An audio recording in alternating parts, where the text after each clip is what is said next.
as you see, I trimmed my edges so that I have 3 inches, so that that will hold, the hoop will hold it so that you can quilt along your border edges. Makes it a lot easier. I have a mat that I use to put underneath the quilt when I put my stencil on to quilt, to mark it. I'm sorry. So I'm going to put my stencil the whole way along here and mark it. And I take my pencil and I mark at the end of each diamond here.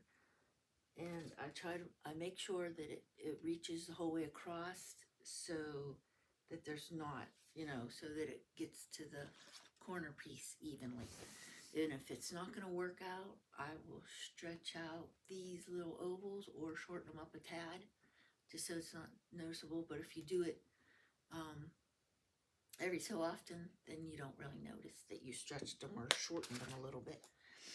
But just so it makes it the whole way across the border of your quilt evenly. And then I have this for the little plain patches here. And I thought I either will put one of these butterflies in it or one of the hearts in to alternate them. I also have this flower and this little kind of pinwheel design.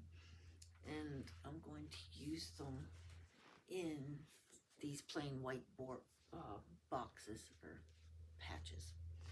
I also have a dragonfly, but I don't know if I'm going to use more than a couple stencils. I might just use these two.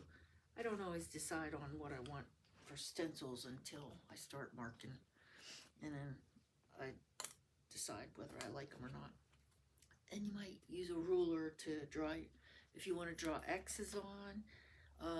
That's what I did with that quilt over there. I put X's in these little plain patches and the printed patches. I just marked an X on them and I quilted them that way. Because that's, Grandma used to do that, and that's what she suggested I do when that was my first quilt. Make sure you have some sharp pencils, a sharpener, an eraser. I make mistakes, so I use all those. But yeah, you want to put your mat underneath it so that you have a hard surface, unless you have a hard floor, or if you want to throw it across your table and do it that way, you can do it that way also. So, but you don't want to be pushing, if your table the wood could mark if you're pushing too hard. So that's why I always use my plastic mat, even on tables. If the table's solid wood, it might, if it's pine, it might mark it. So you want to put something like a plastic mat underneath it just to make sure. So we're going to work on that. And I didn't show you, but I have my quilt pinned. I pin it like along the borders. It makes it easier also when you're marking it, so that it doesn't move. Now, when you're marking, when you're putting your stencils in these plain blocks, you can take the pin out while you're putting your stencil in. And these blocks too, like you see I have a pin right here. If you're going to mark them, just take the pin out for the time being.